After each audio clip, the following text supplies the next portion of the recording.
Hello and welcome to another edition of the Osceola Seminole Sidelines. My name is Pat Burnham, and we've got a couple of very special guests. One's a regular, one we've never had on the show before.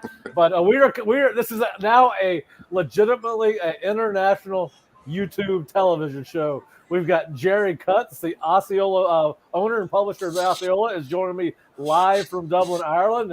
Probably on his fourth or fifth Guinness, if I had to guess. And then live from Tampa, Florida, is one of my favorite people. A lot of people are going to know him from his NFL days and his days at the University of Florida as an All-American defensive end.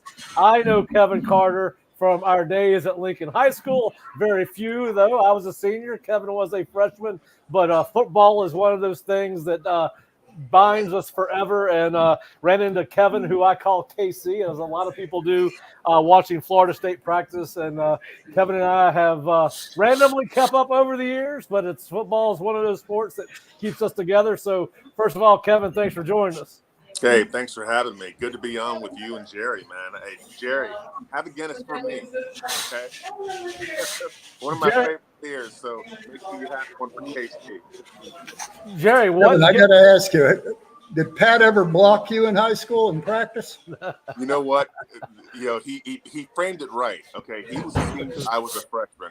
Yeah. Pat was actually a part of the group that I envied and coveted and wanted to be. Like, when I saw him and all the leaders, when I saw him and Lee Woody and all these guys, like dudes like Rob Muley and Scooter Taylor and Pat Reddick and like all the leaders of Lincoln High School football, like I wanted to be them. Okay. Like Pat can tell you some stories about yours truly. Like I was in band my freshman year, man. No one knew that I was going to grow into what I grew into and do what I did. I was just another, country kid who went to Lincoln and found a great group of guys with a really good high school coach and Steve Harden, a good group of men that really produced a lot of quality football players, but a lot of quality people. So that's how me and Pat go back. Yeah, so I'm going to tell you the first time I met Kevin, and I didn't know if since he brought it up, I am going to tell the story. So I'm a senior. He's a freshman. I believe your brother Ed was a junior or sophomore. I cannot remember whether he was a year behind me or 2 years behind me. He was a year behind me. Ed looked a lot like Kevin did when he finished high school. Right. But the first time Ed brings Kevin into the Lincoln High School locker room, he's carrying his I don't know, I can't remember what you played in the band. Saxophone. And he was about 5'8". Yep. The first time he walked in. And obviously as nice a young man as he is a man now, I mean, just came in with this great smile and, happy to be in the locker room with his brother. And I was like, there's no way these two kids are brothers. Just no way. I mean, Ed's 6'4", and yes. He had already filled out. We had this very Greek god-like looking body and great football player. So long story short, that's the first time I met Kevin. Well, I come back, I guess 2 springs. I came back to watch the team practice, and I'm like, who's 57?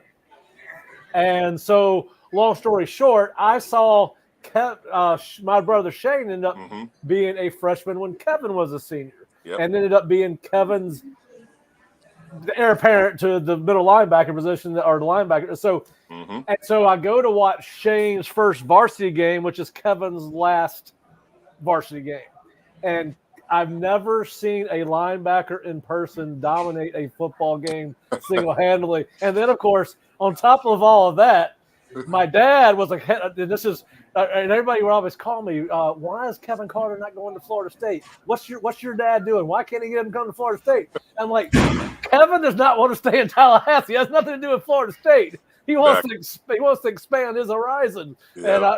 And I remember, damn, they ought to fire your dad. Kevin didn't go to Florida State. You went to Lincoln. Your brother went to Lincoln. Kevin went to Lincoln. How's this happening? But anyway, so Kevin and I have known each other for years and remain good friends. In fact, we did a lot of texting during the COVID year. Talk a little bit about what he thought was going to happen with the season. But so now that we know why Kevin's here, before we loot Jerry, I think your phone bill is probably going to be really high after this call. All right, so I bought the plan. Go ahead. So tell us what is going on in Dublin with all the FSU fans and the excitement around the game. I'm telling you, there's garnet and gold everywhere. I mean, we dominate the Georgia Tech crowd badly in the country. And one other thing that's really important and significant to the game is it's raining and it's cold and it's blowing 30 to 40 miles an hour. But that's Ireland. And it'll be like that for 10 minutes. And then all of a sudden the sun comes out and you get a rainbow. I'm looking for the leprechaun and the pot of gold. But it's just a beautiful place. But it can be damp. And so I think that could play into the game is we better be prepared to play with a slick field and a slick pigskin.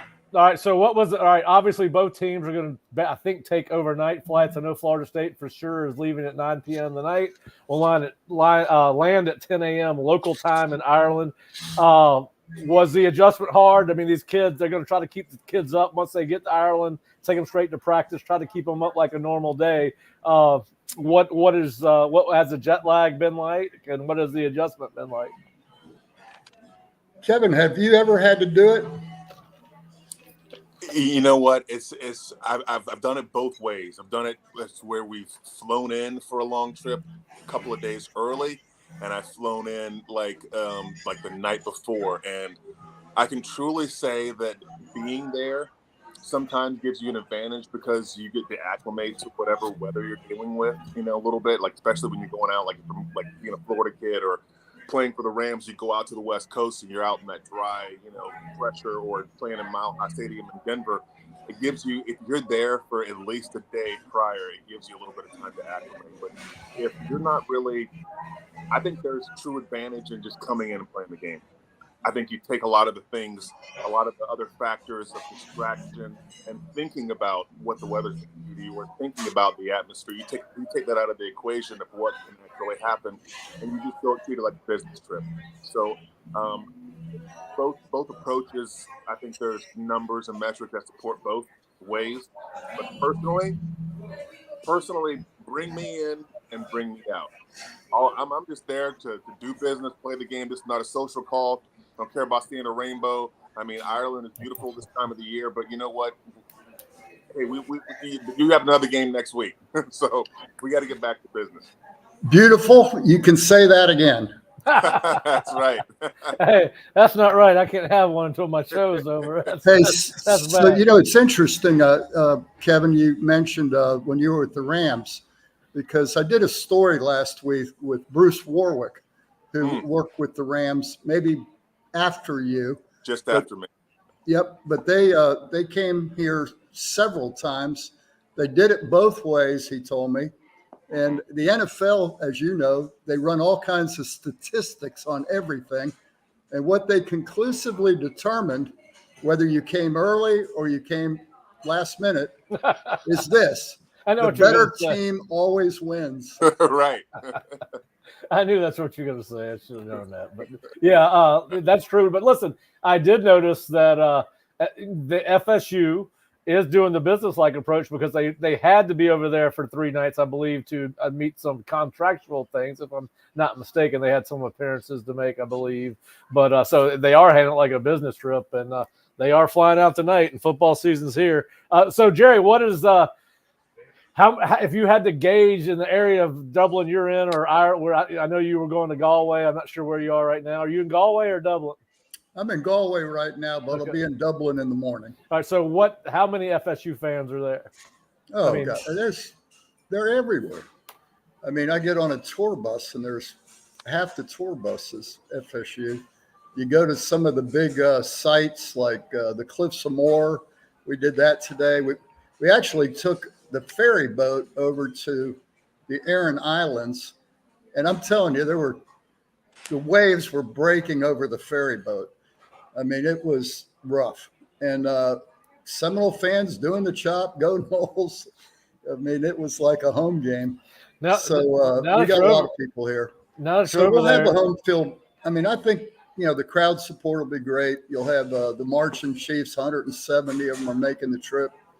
So everything looks good in the run up to this. Pat, I think you and I believe this game will be won in the trench.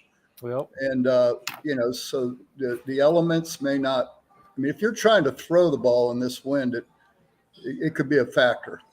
Yep. So I think a running game might have an advantage in this game. And I think that's what both teams want to do. And Kevin, let's talk a little bit about Florida State while we got you on here.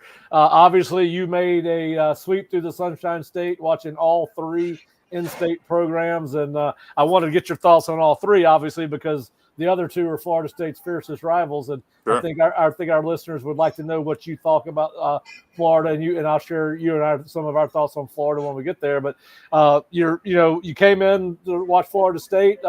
I think you were impressed with what you saw on both the offensive and defensive lines, particularly the first unit. But just talk a little bit about your day in Tallahassee and what your thoughts were on the team as you watched them go through practice.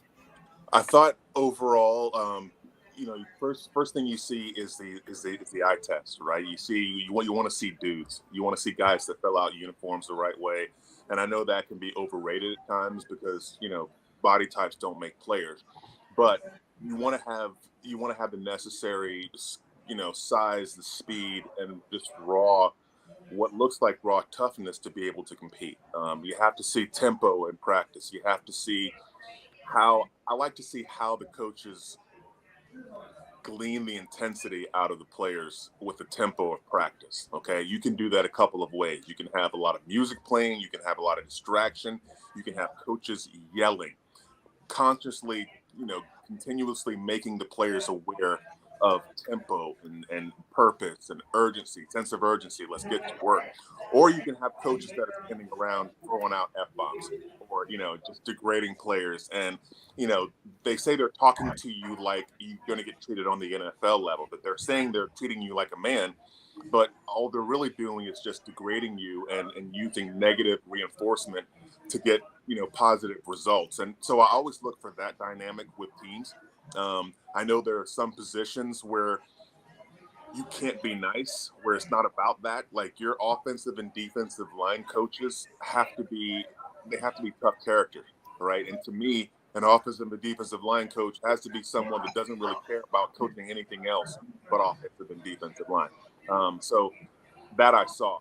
Had a great conversation with Coach Higgins. I mean, just, a legend in and of itself, but I love his approach. I love how he talks to his players. I love how his players respond to him. I was sitting there talking to Corey Fuller, and one of his kids came up and started talking, and having a conversation with me and Coach Higgins afterwards. And I'm like, okay, this interaction between, player and coach is not only organically correct, but it's the right type of interaction via the coaching, what I believe to be the culture that Norvell has established, right? And the player with Jackson, and just the interaction. So I look for those organic things to be the first component. The second part of what I look for, specifically with FSU, always look for within a team that has been newly vamped with high-profile transfer portal, free agency type players that are looking to have leadership roles on your team. Any team that's been built that way, like quarterback, running back, rush end, of which you're looking at three major players that are going to contribute in the form of DKU, Roydell Williams, and of course Marvin Jones Jr. You're looking at guys that are coming to enhance your program, so you have to be a manager of personalities. So the other factor that I wanted to look for was fundamental football IQ. What range is that? And Gary, you mentioned the inclement weather and what happens typically early in the season, right? People say, yeah, the best team wins, but that best team isn't necessarily the team with dudes. It isn't necessarily like the team that has its passing game up to speed. It's going to be whoever's defense can fly around and rally to the football and not. It's going to be who can execute clean exchanges, right? The little things, the pre and post snap penalties that you're looking to, and so that's what I look for in a practice. To me, pass with flying colors in terms of what they're trying to create. You're only going to be as good as your culture, as strong as your culture is. And Coach Mike Norvell, man, I tell you, I've been impressed from afar in what I thought he created, but seeing it in person, seeing that interaction, seeing how his players react in regard, how his coaches, how the culture of not just degrading players or MFing players or whatever, but how you're teaching them, you're challenging their effort. You're challenging their effort from a down-to-down basis. How much do you care? What are you trying to build? Where are we going? How does this one rep translate to how we win and how we do things? Constant communication on those type things. That's what I like to see. And everyone tries to do it, but when people start putting on pads and coaches start getting desperate and that opening day starts getting closer, you start to see the character, start to erode a little bit, and we revert back to our fear, right? And I like how Norvell kept a pulse on the team. I like the staff, and I was really impressed with Florida State. Yeah, well, I can tell you this, KC, the pucker factor has gone up a little bit since you left Tallahassee. There were some tight guys last week on that practice field, and there was a couple of tight coaches today as they get ready to get on that plane tonight. Listen, obviously, you're very educated in the ways of football, but I do want to ask you about Florida State's defensive line, particularly the starting front four of Marvin Jones and Darrell Jackson, Josh Farmer, and Patrick Payton. I thought there would be a tremendous – you didn't know what you were getting out of Marvin Jones other than a potentially good player, but he played more in a 3-4 scheme, or he was more of an outside linebacker in an odd defense at Georgia. It's hard, I wrote the other day that I thought despite the fact that they lost Braden Fisk and Jared Verse, they have a chance to be really good up front, at least the front line guys, and maybe just as good as last year. What are your thoughts on that? I think they have an opportunity to be just as good. It's going to depend on the quality of their depth. And that's the question that I posed to Coach Odell. Hey, what's the quality of the guys, not named this front starting four? Because you will need at least 7 guys or 8 guys to go and hunt. And when I say when you got to go hunt, I mean you got to go make hay. You got 2-minute drills. You got crunch time on the field, and you know what? Your top guy, your number one rusher may be gassed because it may be a 13-play drive, and you need someone else to go in, and you need to stand and knock. So to me, the quality of depth, not only through the course of the game, but through the long attrition of a season, is what's going to determine whether or not you're going to have success. And so that's the question I pose to both the offensive line coach and the defensive line coach. What's the quality of your depth? I got positive answers from both of them. They were able to name guys who were also able to speak on philosophy and what they expected out of their players. And so for me, when I look at, KJ Sexton, or I look at some of these guys who are, backing up on the defensive line, you got good players. Like you have dudes that look like dudes in their past, right? But as to the quality of the depth that they will provide, only time will tell that. So that's one of those prognostication things that I can say, yes, on paper you look like you have good guys, but I'm always looking for that answer from the coach to see how he feels about those guys. And he feels positive about the guys that he has backing up. And not only that, like talking to Darrell, talking to Marvin Jones Jr., talking to the kids, they have guys that are kind of going to come in and spill them. That in and of itself, because if you know that, if you're on the field, man, you don't trust the guys around you, and you don't trust the guys that are coming in for you, you're not going to let him get in the game. You're not going to relinquish that time on the field because you may think that it may reflect badly on you or the defense if you can't stay in and go those extra reps. So, hero ball doesn't win championships. Team and trust is actually what wins championships. You had a culture that, this is why culture is so important, right? You establish that, and you have that last year proved to you that if everyone buys in, everyone gets it, right? And you got these new young defensive linemen that see this and they trust the process, and you start to get a little bit of that, dare I say, and pipe dream perfect scenario situation like a Jordan Davis starting for nose guard for Georgia, and then you have Jalen Carter coming off the bench, right? Why is Jalen Carter coming off the bench when he can start for anybody else in Power 5? He's going to go first round anyway. he stayed, he trusted the process, trusted his coaches, trusted the development, and knew that he would have his opportunity as well. So I see a little bit of that and what the culture has provided and what is putting down for FSU right now in terms of line play. I do want to ask you about the offensive line and your conversation with Atkins and some of the linemen on the other side of the ball. But you mentioned culture and chemistry and all those things, and they are vitally important in football because it is such a just getting through practice. You need culture and love for one another and all those things.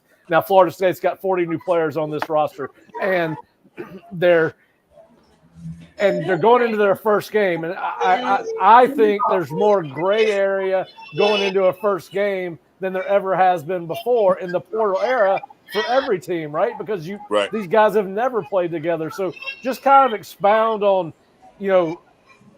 I think this team and any team, and I'm not talking just about Florida State, as a group, they will grow together. Now, whether they get better or worse, who knows? I'm talking about all college football, but just talk a little bit about the gray area that, there's a bigger margin or lesser margin of error when you don't know who you are, right? Or don't know team chemistry. Just talk a little bit about that. Well, there's first of all, there's a dynamic that comes with a transfer portal kid, right? You may be getting another man's trash, right? It may turn into your treasure, but it may be a kid that didn't trust the process or didn't want to persevere long enough to be the guy where he is, or maybe that process of persevering through that took too long and they thought they should have been playing sooner, and they're looking for a better situation, better continuity with the coach. The difficulty it takes to discern what type of guy you're getting is the hard process. I think you win, and I tend to be old school. I tend to be more, Saban-esque, more Vermeil-esque in my approach. Steve Harden-esque is who you tend to be. Exactly. Hey, man, you win with character. Okay, you win with character, you win with culture, you win with chemistry. When great players aren't enough, if I have a group that believes and trusts, man, I'll beat the crap out of your all-star team every single day. Okay, you won't be able to hold a candle because of how the kind of trust we have. So first, you have to determine what kind of guy that you're getting in, the type of quality person from a character standpoint, and then you've got to be a manager of personalities as a head coach. I think that's more of a professional aspect that's trickling down into the college ranks. Being a manager of personalities, because not only are you dealing with a kid and how he implements into your program, you're dealing with the money and the monetary side that he brings with it. You're bringing in a kid that you might have paid a lot of money, like a free agent, free agent hire in free agency in the NFL comes into your team. How do you manage the fact that he's making more money than the guys that are there? How do you manage that you're supposed to have this teammate and trust him? That's the part that really is the biggest hurdle to get over. When I look at your offensive line, I don't really see a lot of attrition in terms of transfer. I mean, you've got I think one starter that's penciled in right now. That's a true transfer guy. Yeah, Richie Leonard, a Gator. Yeah, Richie Leonard. Former Gator. Yeah, but you know what?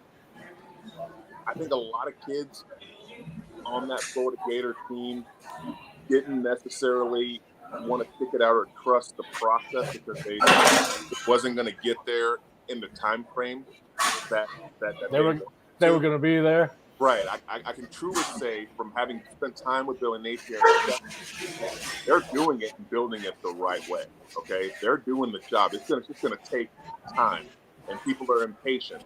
So sometimes kids get caught up in that, and we shouldn't vilify those kids for leaving. Shouldn't vilify Trevor Etienne for walking out of the door and going to Georgia. Okay, that's an opportunity for him to be in a better situation, and I know he's the right type of kid that just wants to win games and wants to help a program win. So when I look at your offensive line, like I see Leonard, but I don't see a whole bunch of guys. That room is intact. That room has been recruited. The buy-in factors there and the development of guys and trusting the guys to step up after other guys vacate, that process is there. That trust is there in that room. And man, the clip at which the offensive line works, I like how they move. I like how they have a sense of pride. And I think they're going to take ownership with having a quarterback like DJU who specializes in the short game and throwing passes. I think Jordan Travis was amazing. He was an amazing leader, but he could really go downfield with the ball in a way that I don't think DJU is really more adept at. A lot of those play action pass shots downfield, you don't have the chemistry because you don't have Keon Coleman, you don't have Johnny Wilson, you don't have those people on your roster anymore. So you got to build that with a new quarterback and new receivers.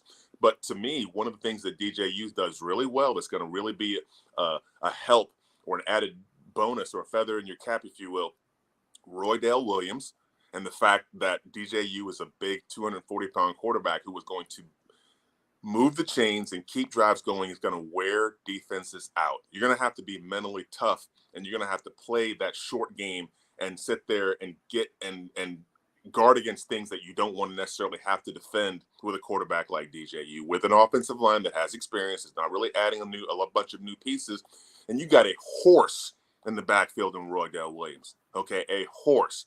I'm talking. And I'm not trying to throw the old ACC, SEC comparison for toughest along the line of scrimmage up in there. But, dude, he's coming from Alabama. This guy's tough to the side. He's got great vision, and got breakaway speed. So I love the aspect of just sheer toughness, will, and the ability to take control of the line of scrimmage that this Florida State team represents in terms of going forward. It may seem a little stagnant at first. It may be a little bit more of a game early on, and people may be wondering where's the high-flying antics of this offense and why aren't we scoring and blowing people out and why aren't we ranked and this and that. But you're going to see W's. You're going to see W's in the win-loss column. And when it starts to get a little inclement, starts to get a little cold, and, that culture, that belief, that toughness along the line of scrimmage, you got to deal with DJU in November, in December, when you don't want to hit somebody. Things get cold, little inclement, and football hurts after a while. So I like the just the forecast for Florida State in terms of what they've went out and got, how they've built their team, and I think their chances are great going forward. Now, how do you think this passing game will look? Obviously, you lose Keon Coleman, Jaheim Bell, Trey Benson, Johnny Wilson, and obviously you lost the trigger man and Jordan Travis. You've talked a little bit about DJU. I don't see a Keon Coleman on this team. No. I think they're pretty good at tight end with Morlock. I don't think you're going to see much of a drop off there. You just don't have Jaheim Bell and Kyle Morlock, but I think Morlock gets his catches. Listen, Johnny Wilson, a big tall guy, he struggled at times with catching the ball, at least consistently, but obviously not. Philadelphia Eagles liked him. They took him in the draft. How good do you think this passing game can be by the end of the year, Kevin? I think if guys like Douglas and Benson and guys that you have on the roster, I think if they can buy in to a short to intermediate passing game that works more on, and I think sometimes receivers don't want to be labeled the dreaded label of possession receiver.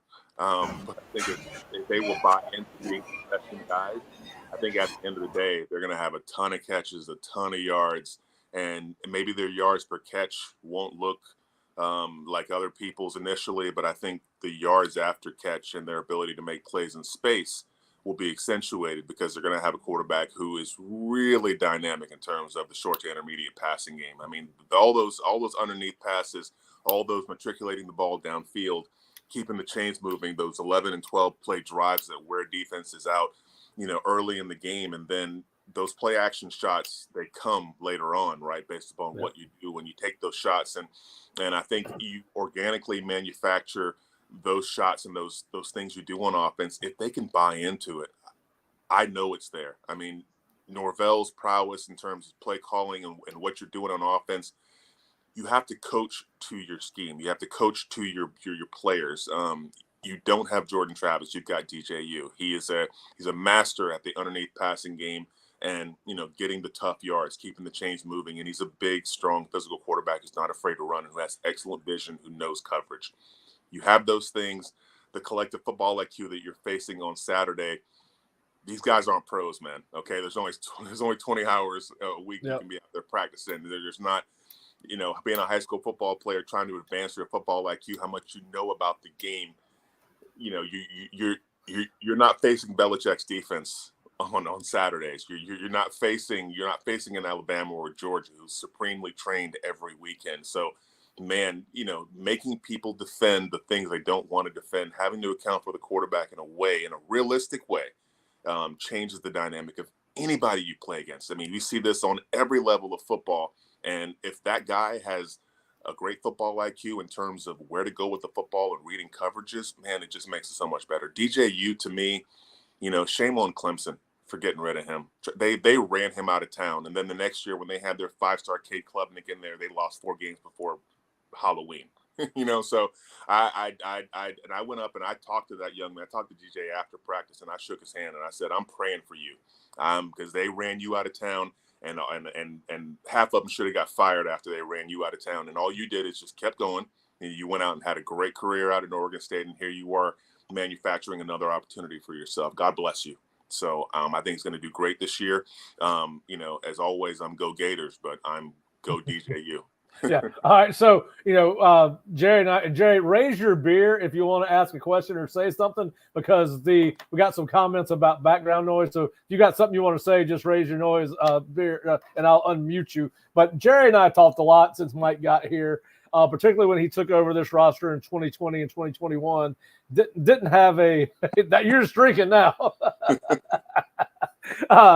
We've always said, and this I wrote an article where I think this is, as you just alluded to, this offense is kind of work in progress, right? DJU has not had 3 years in Mike's system like Jordan did. You got some new receivers that have not had much playing time. Mike, to me, has always been very good about coaching around his deficiencies on offense. And I know you do a lot of film study for your job, because I was surprised at how much film you said you watched when we talked the other day. Do you get that as you see that in Mike as far as a play caller, that he does a good job of coaching around his weaknesses and to the defense's weaknesses? I think that's one of the paramount things that you have to have if you're going to be someone who's going to be heavily involved with one side of the ball in college football these days. I think you have to have that dynamic play caller or play caller on defense. You have to have the person who can make the right calls. It's not just about creating culture, not just about coaching guys up and developing players, but when the situations arise, those little things, all those metrics on what to call, what to do, points on the field, all those numbers, tendencies, things you should do, timeouts, 10-second runoff, all that's football IQ as well. And that's acumen that coaches are really scrutinized for, or at least they should be. I mean, when someone like me or you watches the game, I'm looking at what bonehead decisions the coach makes. I'm like, this isn't the kid's fault. The kids are being put in a bad position here, or this and that. The one thing about Norvell that I appreciate is he coaches to his talent like few other people in college football. He tailors what he's doing, but it's very clear what he's trying to do. I think the fundamentally sound approach that he has is and how he's able to teach is why he's had the success. You don't have success quickly with a program like Florida State where you have a bunch of, the cupboard is nowhere near bare. But I think the biggest thing about Florida State, you had a cultural deficiency. You had to get those kids back on your side. I mean, gone are the days of, Bobby Bowden and Jimbo Fisher where, you just, drop your kid off and you knew you were going to play for championships. Mike Norvell had to effectively bring that back to Florida State. And that's the part that like I'm hoping for Florida to bring that back to the Gators, right? And Mario Cristobal is trying to bring that back to my expectation, because right now, it hadn't been there. Florida State is that program right now that is carrying the torch for Florida schools, man. He's built it back the right way. So the buy-in from year to year, the managing of personalities, the dynamic play calling that he's had, his track record shows better than nearly any coach right now in college football in terms of young coaches trying to coach in this new era of college football. Yep. Jarrett, you had a question? Well, first of all, let me say that I apologize for the background noise. I'm at one of the official hotels, and there's a bunch of Seminole fans having a good time. So we'll have to excuse that. Yep. But the second thing I wanted to say before I ask my question, Kevin, I continue to be so impressed with you. Your ability to break it down and articulate it. Thank You you. really know the game and know how to explain it at a very understandable level. So thank you for being on the show with us tonight. Sure. My question is this. Let's talk about culture. Billy's obviously trying to build it at Florida, Mm-hmm. and Mike has built it in the 5 years or 4 years he's been here. Mm-hmm. I think culture travels from over time, right? If you build culture, it can be persistent. Mm-hmm. But I think when one season ends, that team is gone. And when you get into your off-season program, you're trying to rebuild the culture of a new bunch of guys. Yeah. And we really won't know the identity of that team or the culture of this team until, they say adversity doesn't build character, it reveals it. Right. Right. And Mm-hmm. Mike said last year, and I think his team performed to it, that he always said, you're built for adversity, right? You're built for this moment. And, but that remains to be seen with the 2024 team. Would you agree with that every year it's a new culture? I think that, I think you said it very eloquently in terms of it's a new season. It's a new team every year. I think Nick Saban said it, tried to say this years ago. It's like, gone are the accolades from last year. Gone are the leaders and the playmakers from last year's team. Gone is that entire dynamic that made us great. Gone is the trust and the execution of mundane, down to down, play to play things that you take for granted. The snaps, the holds, the handoffs, the routine exchanges. You have to reestablish all of those things. It's almost like when you think about, if you know what a complicated process it takes to make a healthy child, when they develop in the womb, it's like, the list of things that can go wrong are just astronomical and compared to what can go right. And we take so many things for granted. I think this is just like that. That's why it's important that the person who you have at the head of your program, the person who is the establisher of that culture, reinstating it year after year, after year of the transfer of players, the exchange of players, and 40 new guys, 20 new guys, whatever you have on your roster. That culture is what preserves that. The culture, when those new guys walk into the locker room, there has to be a core belief of the guys that are still there. And it has to be understood that you're not going to come into this team and change this culture. You come into this team to accentuate and make better and improve upon this culture.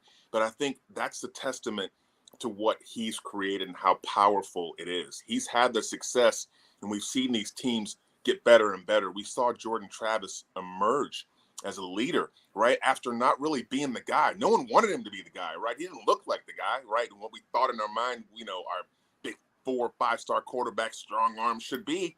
And he kept proving them wrong. That organic process is irreplaceable. It's irreplaceable for any success you're going to have in football, business, your marriage, or whatever it is. That organic process of improvement, of taking what you don't do well, examining it, and being honest, and coming back to the drawing board and not being afraid of that scrutiny, that self-scrutiny that makes you better.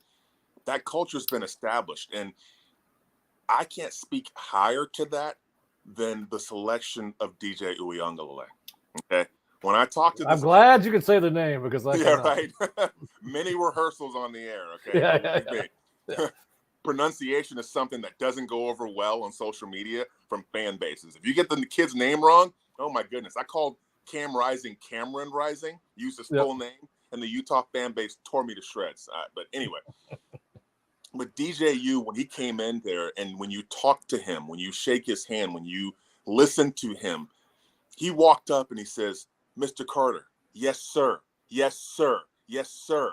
Thank you, sir. God bless you. Thank you, sir. I mean, I'm like, man, what a hungry, humble leader of the program. This kid is a rock star making millions in NIL and is going to go to the league and be this guy. And when he met me, it was reminiscent of me talking to my son, who's 23 and a young professional. It's like that type of raised right, respect, how you carry yourself, that type of character, man, shoot.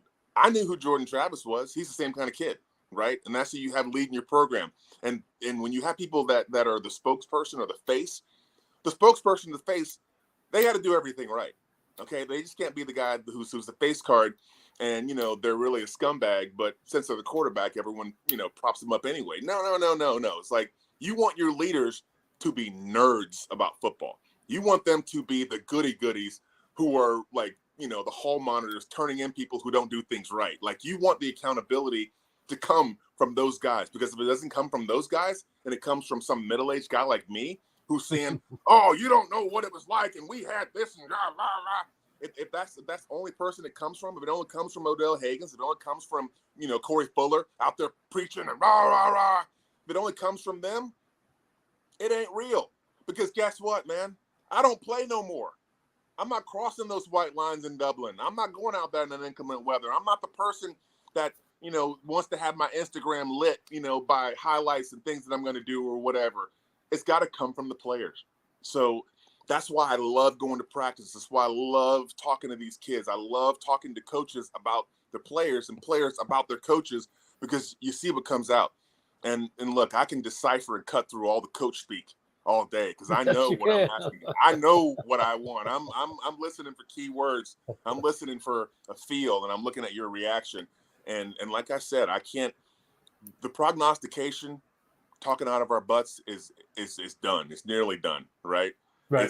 It's talking season is over with. But with that being said, I love Florida State's chances because of that character, because of that culture, because of that the pieces and people that you have put in place to keep that culture going of what he's seemingly created at Florida State. Well, speculation season is over. It's fixing to get it's fixing to get into a lot of talking season. I had this conversation with Mark Salva yesterday, and he brought it up. All right, and I'm not talking necessarily about Florida State, but we're talking about transfer portal and how it's impacted team chemistry and all those, and the culture, how it can impact the culture of a team. What he said is, and it was regarding the fact that all of us at the Osceola think that this defensive line could be at least a starting front four, could be as good as last year's front four, starting front four. And he goes, and his question, I think it's a legitimate question. Physically, they looked apart in practice, but he goes, do they do live inside? Do they do live this? And I said, well, not, they do it. The only time we see live tackle football, well, we don't see it. It's in the scrimmages. And he goes, the one thing, and he was not, again, I want to make sure that it's not just Florida State centric. It's a question in general about Florida football. How do you gauge, how does a coach or us as analysts, writers, how do we gauge a team's toughness? And his point was, we like Marvin Jones Jr. and we like Josh Farmer, but is Josh Farmer as tough as Braden Fisk? And is Marvin Jones Jr. as tough and high-motored as Jared Verse? And you don't know that, right? Because you haven't seen him play against somebody else. Well, the one thing that I will say, just to give Jared Verse his flowers, like, look, right now, Marvin Jones Jr. doesn't have the motor that he does, because we haven't seen it, right? We haven't seen it in real time on this stage. So we speculate and we think what I see in practice, and but going back to your question of how to gauge the toughness, that's why I like to watch practice. I like to watch the sequence of practice. I like to, particularly when the first horn sounds and stretch is over with, the first place I want to go is I want to go watch the lineman work. Okay, and you know what I'm talking about, Pat. I want to go over and I want to watch the defensive line. And I want to see the tempo that they work with. I want to see the sense of urgency that they're going through those bags, hitting the sleds. And I want to see the intensity for 6-second bursts, when it's your turn, I want to hear yelling and screaming, not in a negative way, but as an urgency way. I expect to see the defensive line worn the F out, an individual, because then I want to see if you got half line scheduled on your practice schedule. Yep. And then from half line, working 2-on-1 reads with double teams and what you're going to see in line play, hand placement. Then I want to see you go from that to team run. Okay. And I expect that D lineman to be irate during that time, not because he's MFing players and degrading guys trying to get positive results, but because you have to simulate the intensity and the urgency that it takes for a defensive line to impose their will to stop what an offense is trying to do. Okay, it's like herding cats. It's the hardest thing to do. There's no rhyme or reason to it. It's just about want to. It's just about will. It's about toughness. Yes, it's about where your hands are, where your feet are, what you see, how quickly you react, whether or not you have dudes who can win one-on-one, whether you can defend the double team. Of course, you got to have guys who can actually play, but man, your will from down to down over the course of 3.5 hours, 6 seconds at a time, over and over and over, whether they get 1 yard or 10 yards, or they get a 55-yard burst chunk play and they end up on the 1 yard line. Can you have the toughness to line up the next play and say, you didn't score? You have to get everything from me. I'm not going to give you anything, not an inch. That mentality has to be bred and built, and it has to be exercised. Okay. I knew this when I was in my 7th year in the NFL, and I was coming from the Rams and I was going to play for the Tennessee Titans. Okay. And I left one defensive line room where I was considered probably one of the best defensive ends in football, had 42 sacks in 3 years, led the league in sacks, greatest show on turf, all pro and everything else. And I go to play for the Tennessee Titans, and I got a guy going irate on my effort level from play to play. I can truly say that Jim Washburn made me a better player. I went on to play, after that, after leading the league in sacks and being all pro, thinking that I was a good player. I watch my film now, and I played better after that because of how he challenged me to be that person from down to down, not just when I chose to be the guy or use my athletic ability or use whatever. So it's a mentality that has to be constantly reinforced. So the toughness of your D-line, I saw everything I wanted to see in practice. I think they are the guys. I think that, your two interior guys are really, really talented. Really like those guys. The quality of the depth looks sound, but more than anything, I like the tempo in which they work. I like how they get after it, and I like how they react when they're corrected, how they're challenged. Everyone is like, yes, sir. Everyone respects the hell out of Odell Haggins. I mean, they listen to what he says and they take his word as law. He's the Bible. It's like they're there to get their religion every day, and I love it because they're hungry, and they realize that this guy can help you get something that you want, and it's a personal measure of greatness that translates to the success of your team. So, all right. So Vegas has got the over/under at 9.5 for wins for Florida State. We're doing an article tomorrow where we predict 9.5 above or below. What do you think Florida State's ceiling is? And Jerry loves this question when I ask it. What do you think? What do you think their floor is? Oh, I gotta get Jerry on. Come on. I'm just laughing. He loves this. Because the ceiling, and the floor is 0-11, or 0-12 nowadays. That's the floor.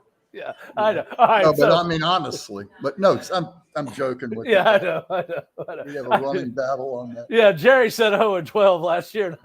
No, he said 6. Floor, you said man. 6. You said 6-6 last year. Yeah, I did. And I said, "There's no way. There's no way." Anyway, so we were anyway. And of course, I was saying if they have a ridiculous run of injuries and all that. Yeah. So, what do you?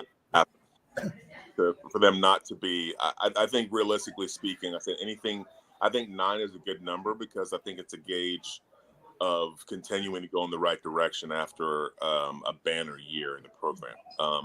I think honestly, I think 9 wins, just 9 wins is almost a letdown for this for what he's created and the talent you've brought in. I think the expectation should be just as high as it was last year. I don't think everyone on your roster necessarily believed. I think they made themselves believers along the way. And I think doing things always, it always strengthens that you can do it. And I think now the difference is there's an expectation from the players and not an expectation based upon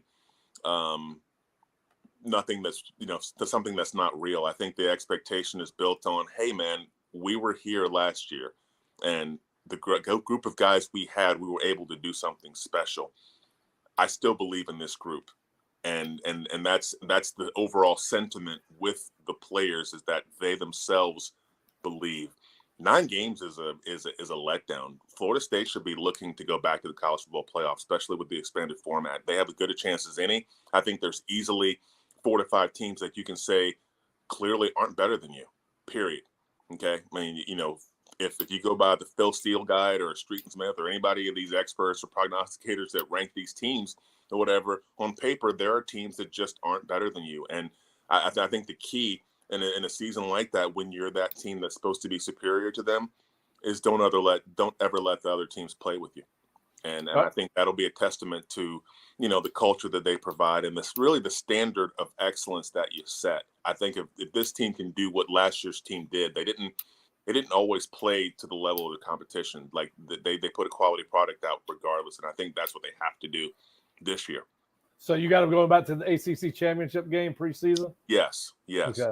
Right. All day, every day. I have them going back. I have them making it into the college football playoff. I happen to think that of the Power Four, the ACC is probably going to be one of the easier for the good teams to make it out of, because of the disparity between the best teams and the teams that are not so good. I think there's a wider gap in the ACC than there is a lot of the other conferences. So I think, teams like Clemson, teams like Miami, like Florida State, all the 3 of them should be realistically looking and vying for that spot of ACC champion or first out. All right. Well, let me ask you this. We kind of ran through it yesterday. I think whoever goes to the SEC championship game, both those teams are in. Whoever goes to the Big Ten championship, both those teams are in. I probably think there's a third team from both of those conferences that's going to be ranked in the top 11, unless they're just absolute carnage in the SEC this year. And that could be like I think Georgia's probably the one team that might be able to go undefeated. I think the rest of them are going to have at least 1 loss, maybe 2. I think maybe Ohio State's got a chance to go undefeated. Just reading what you read, right? Oregon's supposed to be really good. Michigan's supposed to be really good. And a lot of people are high on Michigan again. Do you think the ACC can get 2 teams in? And what does that look like? I've said they'll have to have at least 10 wins apiece going into the championship game. But can you see the ACC, especially when it's supposed to be more competitive this year than it was last year? Can you see that being a scenario where there's 2 teams from the ACC in the college football playoff? I see 2 teams from the ACC simply getting in because of how good those teams are relative to the other good teams around the country. Right. That's why, not because of the disparity between the play. It's not about really. I think in the past we had to have justification for the wins on your schedule to beef up your conference status because there were so few spots of trying to get in. So the more teams you had significantly ranked in the top 25, it gave your conference champion the better chance, and the first runner-up, the better chance of making it in relative to who else was playing.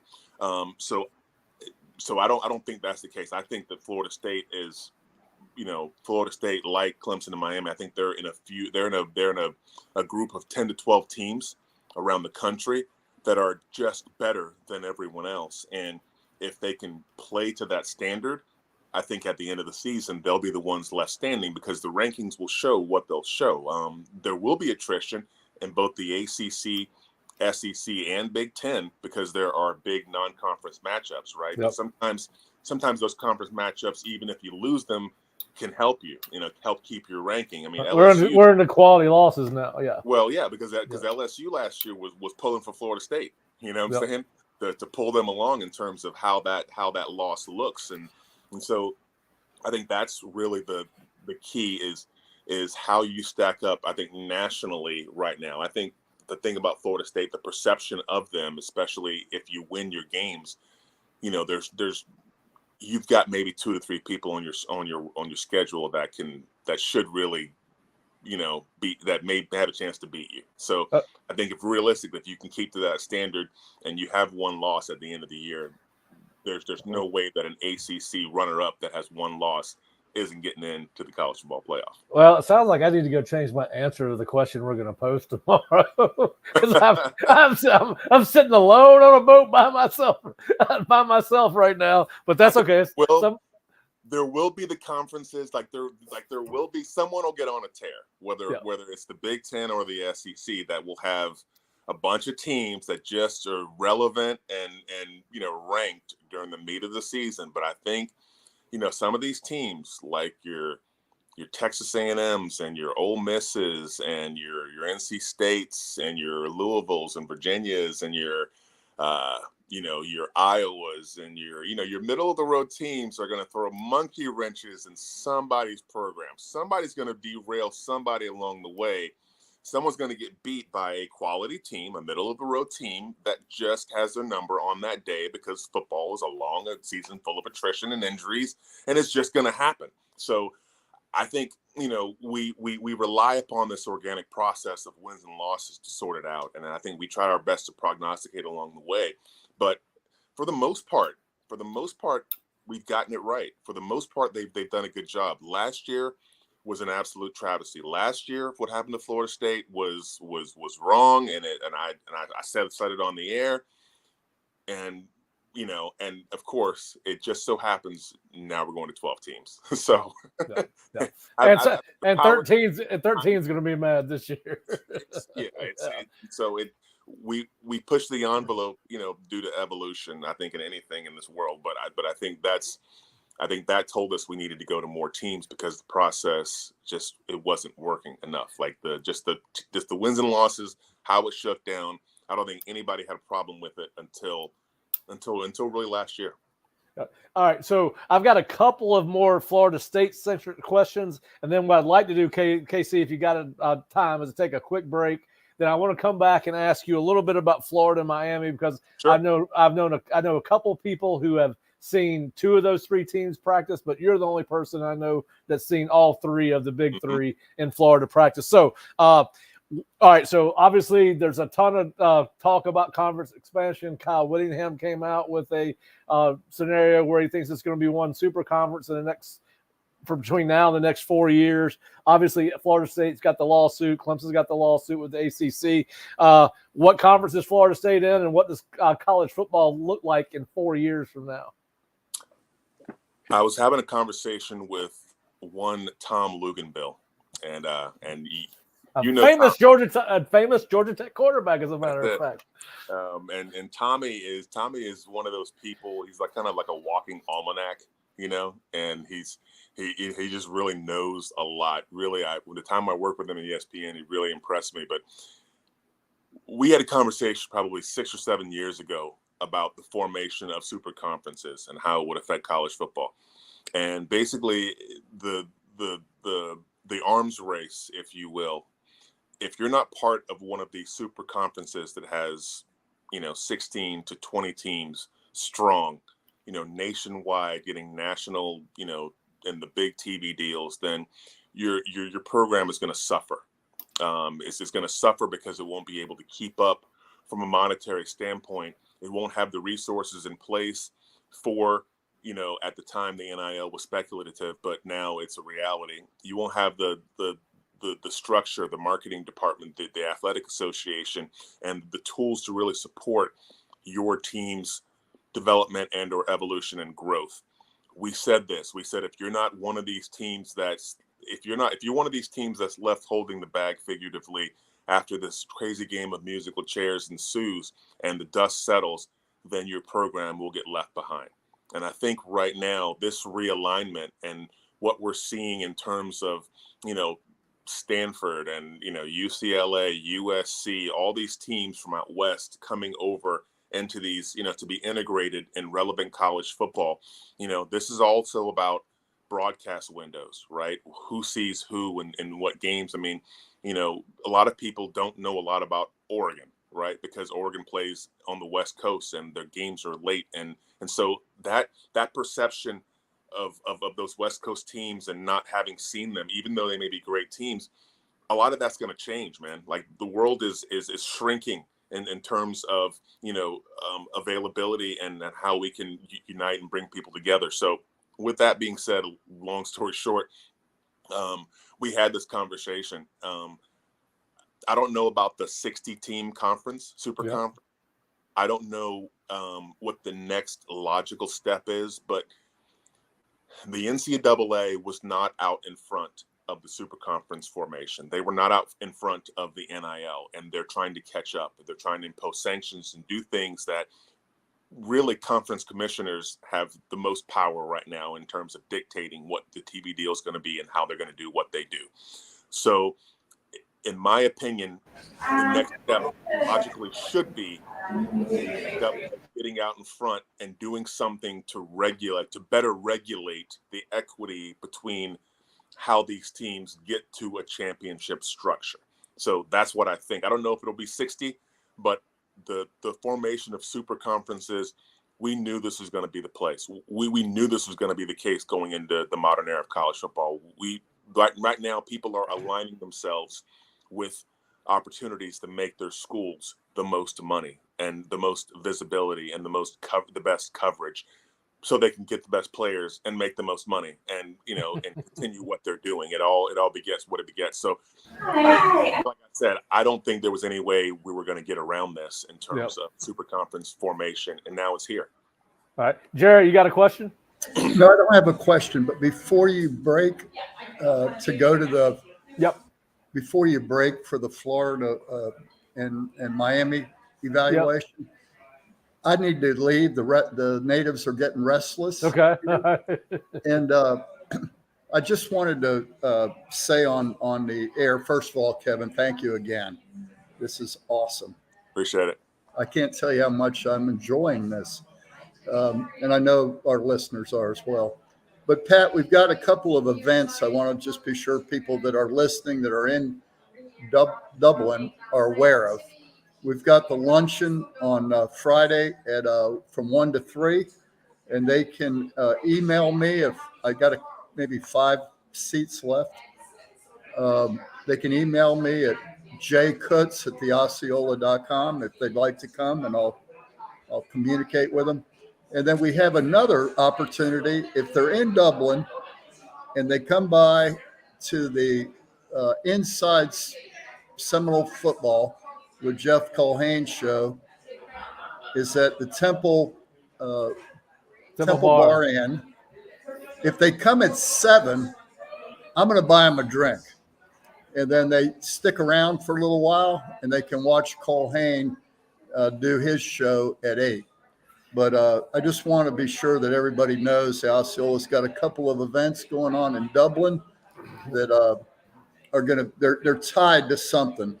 The first event at 1 o'clock ends at 3, and that's when the marching chiefs show up and they have the pep rally right there across the street from where the restaurant is.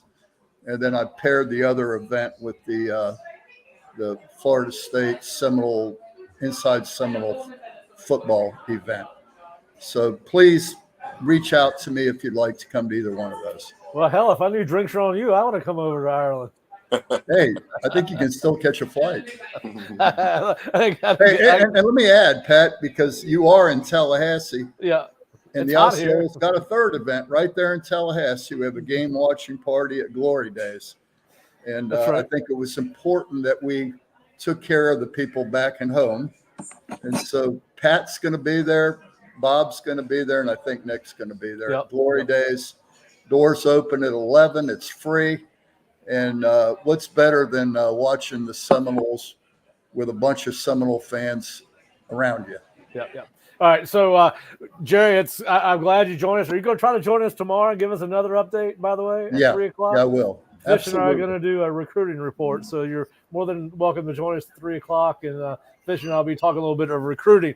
Now That's 8 o'clock my time. Yeah. And I hope you'll have a Guinness in your hand then too. All right, so we're going to go to break for about 70 seconds. And KC, you're going to get a kick out of one of our commercials because you know the guy in it.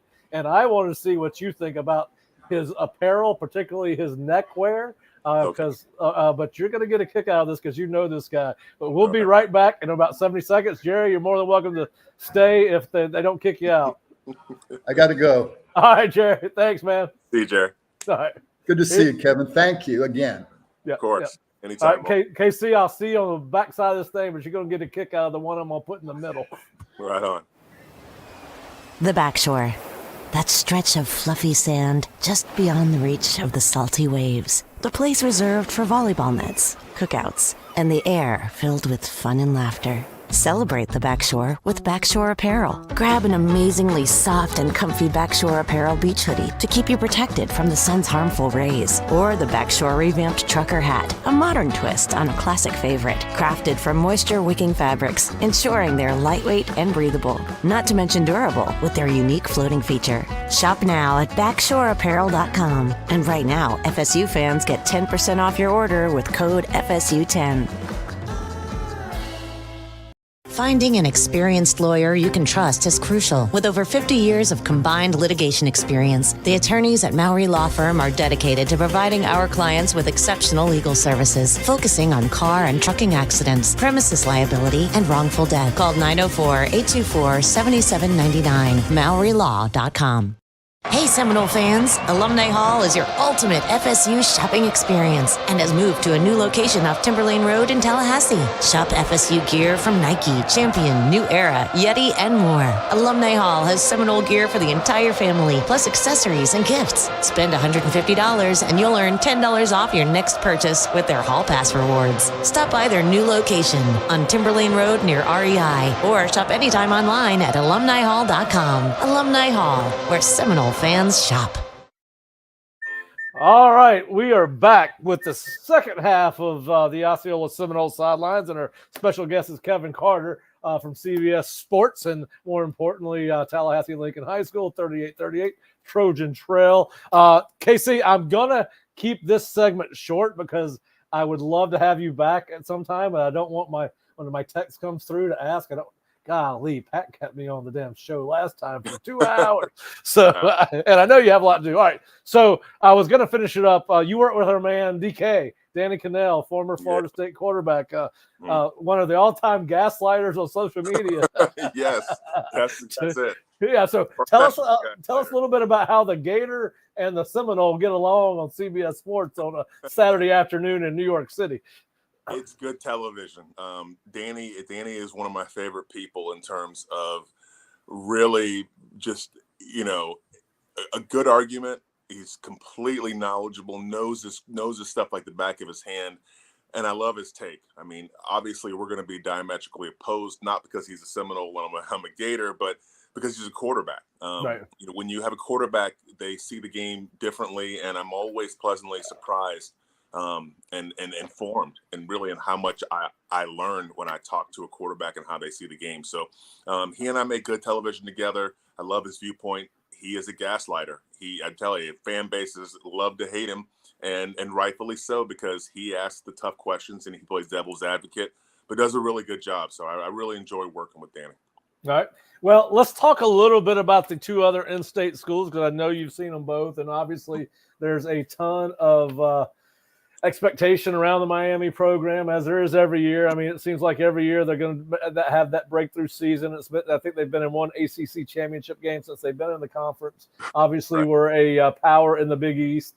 But they bring in Cam Ward, they bring back Restrepo, Jalen Rivers, Muagwa, Ruben Bain on defense, Mezdador, the Muagwa brother, Porter, Basaint. I know you were there. What were your impressions, particularly of Cam Ward? Because it seems like he was the most popular quarterback in the portal this offseason, and obviously flirted with Florida State and the potential of the NFL. But just what are your overall thoughts? I'm not going to ask you to get granular on it and break it down player by player, but What are your thoughts on the Hurricanes?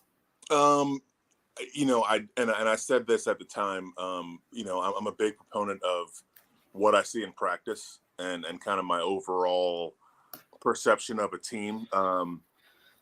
Obviously, if I'm having a personal conversation with you, I tell you a lot more. Right, So right. We're public, so my personal opinion really doesn't figure into this, objective evaluation. I will say this: talk about having dudes, right? There's dudes as far as the eye can see. Looking the part in terms of the athletic ability, the athletic prowess, people who are difference makers. You mentioned Restrepo. I like Damian Martinez. I like him. He's a tough, hard-nosed kid that's got good vision, and is the kind of player that when he's surrounded by good people, I think he's a person that can be great. Like you gotta have someone who can get tough yards between the line of scrimmage, between the tackles. So I look at him like a version of someone who could elevate what they're trying to do. He could accentuate and make better, because that presence from down to down and toughness, like there's really no replacement for 3-4 yards in a cloud of dust, right? You have to be able to do that at some point, and I think he gives them that toughness. Their offensive line is big, physical. I don't know how physical they'll be week in and week out, but they're committed to the line of scrimmage. Cam Ward, they won't have to be as succinct and as he can protect himself. He's mobile and has a cannon for an arm. But the best thing that I liked, that I observed about Cam Ward, was his leadership ability. The thing I liked about him the most was his character.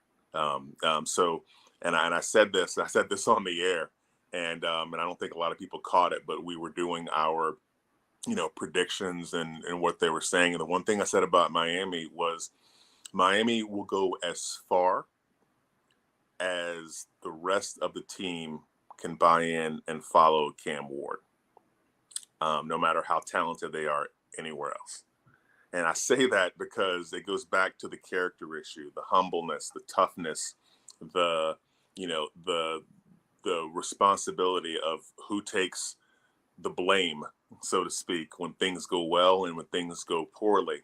That character, that toughness from down to down, I see it in Cam Ward. Cam Ward is a quality individual, and he's a good kid, and high character kid. But football IQ, what he can make happen from an X's and O's standpoint, I'm anxious to see him with more talent around him. I'm anxious to see him, what he can do, possibly better protected in the pocket.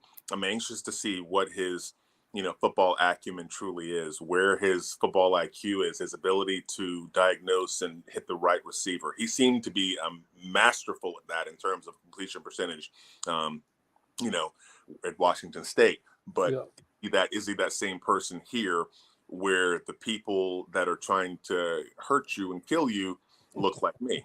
You know what I'm saying? So, but what are we really going to do when things get a little bit? So that's, to me, that remains to be seen how he'll react. But no matter how talented I may think they are, they have dudes everywhere, but they're only going to be as good as how fundamentally sound they are and how much they can buy into their quarterback's approach to what they're doing. He's the one that will lead them. His toughness, his consistency is what's going to carry them. Yeah, and then of course, a lot of people, particularly after the Georgia Tech game last year, Miami, questioned if Mario's the guy. Some questionable game management things. I know I've seen it written, and I've expressed this opinion myself. Obviously, I have not seen them, but what you read is they've got better talent than they had last year. And the question marks seem to be on the sidelines, not in between the lines. Right. So that's the thing. That's the thing with me. And look, I had to kind of restrain myself on the preview show I did the other day, because you don't want to bring up past sins, right? You don't want to bring up past mistakes. But I like there's a lot in coach speak. There's a lot what coaches say. When I listened to Dan Lanning, okay, and I made a famous TikTok about bonehead decisions that coaches make in waning moments of games, and I made an example of him and whatever, because the first thing I'm going to do, man, when you as a coach do something to put your players at a disadvantage schematically or fundamentally, and they lose the game, don't you dare come out and say anything about those kids. Don't Right. you dare come out and say that, oh, we had this called and we should do this, and we'd executed, we would have done this. To me, that's a red flag. That's a demerit in terms of rating your program, because it comes from your head coach. When your head coach gets up in front of the media and gets up in front of me and answers, not downing the ball in a situation like that against, in the last year with Miami and Georgia Tech or whatever. I think it was Georgia Tech. It was you have to answer for that. And then when I hear a coach's response to that, and the only reason I brought up Dan Lanning is because when I heard him speak about said past mistakes, I liked the verbiage and what he said a whole lot better. Yeah. Okay. So didn't put his players out to, under the bus, didn't do whatever, was a lot more eloquent in terms of, hey, we rolled the dice. It didn't work out. Could have been the hero, could have been, a chump, and ended up being a chump. We'll do better next time. And then when I hear Cristobal say something like, well, we execute here, we do this. And so we don't fall. Yeah. I thought his answer was bizarre. And it made me wonder if he's the guy. So to me, the biggest question about Miami this year isn't about the dudes they have between the white lines. To me, you got a lot of 4- and 5-star kids that are talented, but they didn't necessarily persevere and make it where they were. So a lot of kids are back that played at Aquinas or played at Northwest or played at Dillard or somewhere else down south, and they're back in front of their home crowd to make good. So hey, best of luck. But I think it more has to do with the culture that they've established, the leadership and the fundamentally soundness of them rallying behind their quarterback, and the decisions and how the culture and how the little things, all those little tendencies, the 10-second runoff, what you do in this situation, do you onside, do you not, do you kick, do you punt, all those little things, those coaching acumen, coaching football IQ things. I think that's going to be the biggest measuring stick for where Miami is as a program. Yeah, but you do think that talent-wise, they have a chance to compete for the ACC? Talent-wise, and that's why I think everyone's talking out of their butts right now, saying that Miami's going to go undefeated. Like, they can go undefeated. You heard it here first. They can do this. And, yeah, their schedule doesn't look like a certain thing. But my question is, who do you think Miami is?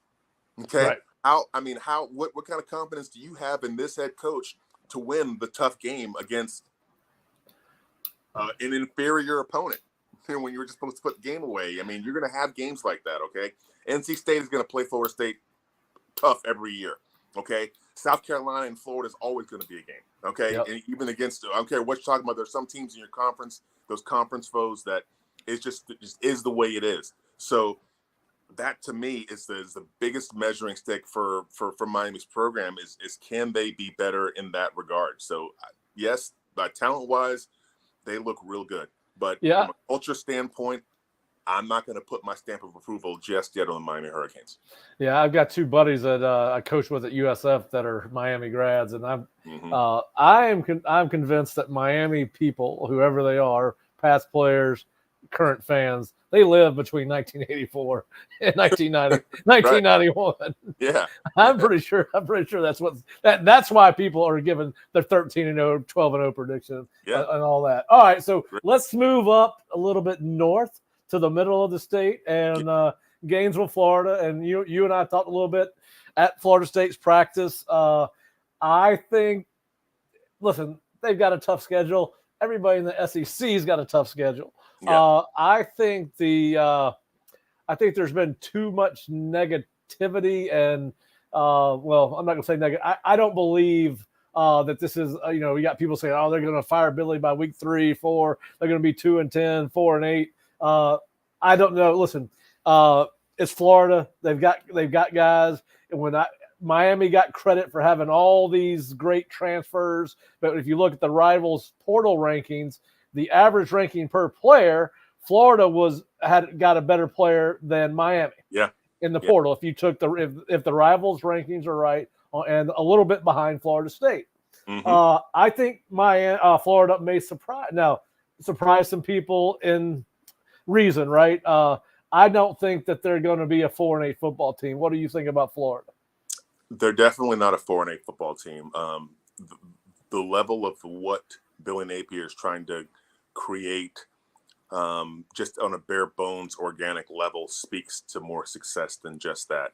If your program is a train wreck and you haven't won in years, you might go 3-9 or 3-10 or 4-8 or whatever. Like that's, but to me, someone who's been on the up and up in terms of trying to build things the right way. Last year was a tough year for Florida. You know, some of those games that could have gone either way was an example of they just didn't go their way. But overall, looking at Florida today, you talk about the transfer players that have come in, you know, particularly at receiver. Okay, I'll take the receiver, for example. Like, I love this kid, Elijah Badger. Okay, caught 60 balls last year, along with Trey Wilson, who caught 60 balls last year. You've got some kids who can make plays and get open in space. I don't think that Graham Mertz has to have a favorite in terms of receiver, because I think he's going to have a bunch of guys that really no one knows about. You know, no one's giving them a chance. No one's talking about them. And no one really speaks to, I think, the football IQ of what Graham Mertz can create and how he can dial it up. I mean, the kid can dissect defenses and deliver the football. He can make any throw in this offense. My question is, will he have the time, right? Will his offensive line chalk with a couple of key transfers and really having to get that quality of depth? They're getting it from transfer players, having to make everything fit in a very short amount of time. But I think the quality of the players they got it's high. The coaching, Rob Sale does a great job with the offensive line. That's evident in the number of guys who have gone on to the draft and have gone on to other teams, right? Because they're seeking a better playing situation, but it's not because of the coaching or the development they've gotten from him. So I think it's hard to keep a team together. Losing Trevor Etienne was a huge blow, right? That's a developed player that you went out and recruited that, you know, just you weren't able to keep him. But I think the quality of players that they've brought in, on both sides of the ball, speaking to that quality of depth, defensive line, they're a whole lot better. Like Cam Jackson, there's a couple of kids that I really think can make jumps in terms of, there's a kid, TJ Searcy, who has an opportunity to be a special player, you know, relatively unknown, but man, you know, when I look at Searcy and I look at some of these kids, like, they look like we used to look. Like you got some freaks, you've got some special body types, some length out there, you know, at Florida that I haven't seen in a while. Like one of the knocks that us players, you know, when we talk amongst ourselves, Pat, it's like, you know, one thing we always said, especially when a bunch of us Gators got together, me, Chris Moore, a bunch of us said, man, we don't look like us. You know? And we don't look like we're supposed to look. And I know that's gonna be overrated and the eye test and everything else, but Florida's looking like they're supposed to look now in terms of that. So not only is the eye test good, but again, the intensity and heart and soul of your team. Like, first place I went is down to watch Coach Chapman and the defensive line. Now, I think Coach Chapman is an excellent young coach, but he's young, right? He's doing it the complete right way. I love everything that's coming out of his mouth. I love his sense of urgency, that whole wearing them out, challenging their toughness, going over to half line drill, going to team run. I saw all that at Florida, okay? Everything they're doing is the right way. The tempo is great. The culture is great. And he has good coaches. He brought in a man by the name of Ron Roberts as a senior defensive assistant, I think. And look, if Austin Armstrong, the defensive coordinator, is smart and he can put his ego on the shelf and put it aside for a little bit, and he can learn from this middle-aged, white-haired guru defensive guy, they will be better. Okay, because this man, I saw this man talk over the all 22 and coach every position on defense, scrutinizing everyone from the front to the back in terms of their technique and correcting all the holes and telling everyone where they fit into the defense. Okay, that type of senior perspective in terms of a collective football IQ. And I know I'm getting real technical for your fans that are not experts. That's fine. But it's like when you have that senior defensive guy in your room, it helps. Okay, I'll give you a little quick story. When I was playing for Nick Saban down in Miami during the That's right. You played for Saban for a couple of years. Saban NFL experiment, right? We had a guy named Will Muschamp coaching the DBs, right? We had a guy named Dan Quinn who was coaching the defensive line, right? You had a bunch of wild men on that staff. Yeah. Okay. We had a guy named Kirby Smart who was running around making copies, making sure your blitz report was complete. Okay. And we used to talk trash to Kirby. It's fine. It's you too. You're good. Okay.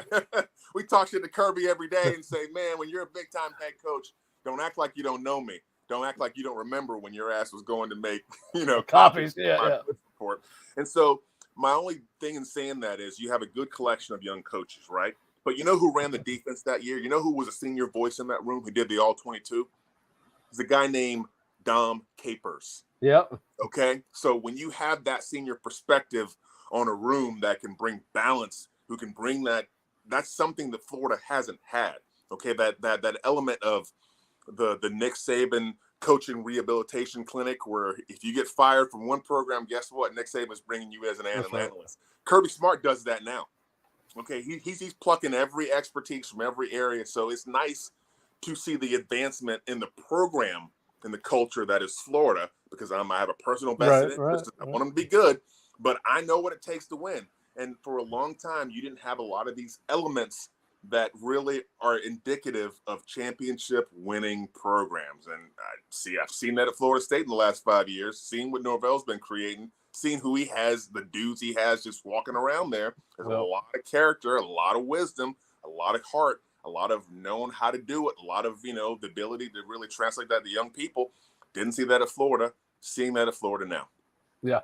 I think and I heard that Coach Roberts was going to have a little bit more of a voice than potentially the co-defensive coordinator did last year. Yep. I've heard that from several people that I'm not going to name their names on the air, but I've heard that from several people. And that's a good. The video Austin Armstrong did with the meeting where he's talking about we're going to be this, that, we're going to do this, we're going to do that. It was famous on Twitter. We're going to be multiple base, cover, whatever, split, whatever. I mean, it's just a bunch of technical guru stuff. And I was like, well, if this doesn't go well, this video is going to come back to bite this guy. And it did not. It did not go well. But all right. So I know this is the last question. I'm going to let you go. You did not get a chance to see Georgia Tech, but just from the guys you talked to, like Luganville, for example, who is a Yellow Jacket alum, what is your expectation in Brent Key's second full season at Georgia Tech? And particularly, is this I know obviously you expect Florida State to do very well this year, as we all do, but is this for lack of a better word, a trap game because of all the unknowns both these teams have coming in? And what do you expect out of Georgia Tech this week and beyond? It's a potential trap game because of the nature of who you're playing. And let's be real, okay? Coaching cultures, track records, past history, familiar conference foes, all of that figures in when you're playing a familiar opponent that you see every single season. So, of course, all that matters. Excuse me. But in the short term, Brent Keys, I think, is really doing an effective job of changing the culture.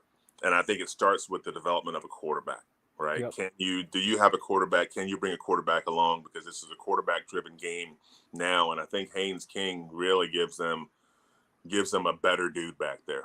It kind of gives them a little bit more moxie, gives them a little more gritty toughness. Haynes King is a, tough kid. I mean, he can sling it, but he's not really known as for his gunslinging mentality. He's not going to be the guy who's going to slice and dice, but you know what? He's going to get tough yards. He's going to keep the chains moving. He's going to, make the tough, gritty throws. He's going to be able to, throw that out, opposite outside the hash. He can make the throws he needs to make.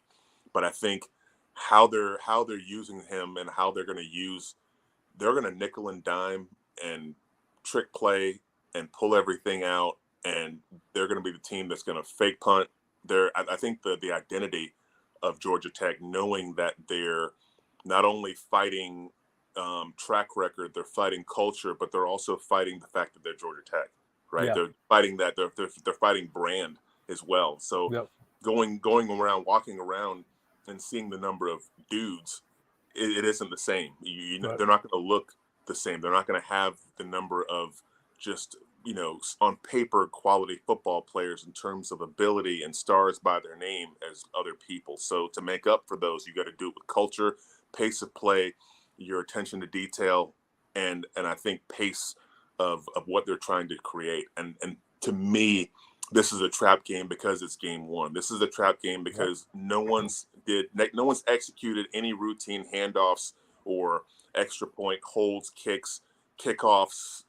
No one's done any of that yet. And we haven't seen the finished product on the field. And Georgia Tech is walking into this like no one's given us a snowball's chance on a hot day to win our league, let alone win this game. Everyone says, whatever. So they have nothing to lose. They are completely free, and from an intensity standpoint, if Florida State comes in half cocked, this is the kind of game you get beat, especially early in the year when you don't know who you are yet. So the yes for all the reasons you mentioned, but also because of what Georgia Tech is trying to build. No one goes into any game saying that, well, guys, Let's just play it close. They're better than us, but we're going to try to keep it close and we're going to try to do this. They're going to be like, man, F them. I don't care about them. Like, they got to put their pants on just like us. And maybe they're not from Missouri, but every coach is saying the same thing. You got to show me. You have to beat my ass. You're going to have to do this. If this is the case and you are that much better, guess what? We're going to find out in 4 short quarters. It's over 60 minutes. And I think everyone has that mentality. And especially with the parity that exists in today's game due to free agency in college football, you can retool your team, man. No one's that much further away from somebody else. And if you think like that, then that's when you get into trouble. So I think Coach Mike Norvell understands that. And I think the one good thing about what happened to Florida State last year is that it doesn't matter even if you are perfect. You still might get hosed. You still might get screwed over, because of the process or whatever. So you can't leave anything to chance. You control what you can control, and you choke the life out of it. Yep. All right, Kevin, listen, man, we've had you on for an hour and a half. I know that you're back home after spending many, many hours in a studio in New York City, probably getting ready to go. Are you going back this week or next week? I'm back this week, man. I'm leaving in 2 days. I'm going back up to New York. All right. Well, listen, it's always wonderful. We've known each other for a long time. I hope you will come back on again. Anytime. It's always great to talk with you. And we're gonna get Shane on here with us. Shane is my brother and replaced Kevin as a linebacker at Lincoln. Yeah. He was going to try to join us today, but he did want to jump on here, but he's just too busy. But listen, man, like Jerry said, we know you get hit up a lot to do these type of things. Appreciate you letting me take advantage of our friendship and getting you on here. And of course, always love talking to you. Always love seeing you. You're one of a kind, one of my favorite people I've ever known through football. And thank you so much for doing this for me, for us as the Osceola. And you've got more insight than most people I know about college football. Obviously, you're a student of the game. We talked about how much time you film study and all that. And of course, you're always just such a great personality, such a great friend, and appreciate it, KC. And if you're not an Osceola subscriber or an Osceola YouTube subscriber, please hit the subscribe button and notifications because Kevin's going to come back. We want to let you know when he's here. And then obviously you can find the rest of our written content at theosceola.com. And we will have complete coverage of the Georgia Tech game. We've got Kurt and Jerry over in Dublin. I'll be over here with Bob, and we'll have post-game coverage on Seminole Sidelines about 15 minutes after the game ends. I will be with former senior defensive analyst at Florida State, Shane Burnham, who has been at Rutgers, UCF, Iowa State, Richmond, Elon, and a bunch of other places coaching college football. But he'll join us on Saturday afternoon to break down the game. Charles Fishbein and I will be here tomorrow for Reeling Them In recruiting report. And obviously, Jerry's going to try to join us. Thanks for joining us, Kevin. Appreciate it always, bud. Have a great first week of football season. And I am probably going to drive you crazy with text messages now. That is completely okay. It's just a matter of scheduling. It's a pleasure to be on with you. And this weekend, and only for this weekend, I say, go Noles. That's right. All right, Kevin. Have a great one, man. All right. Take care. All right. Bye-bye.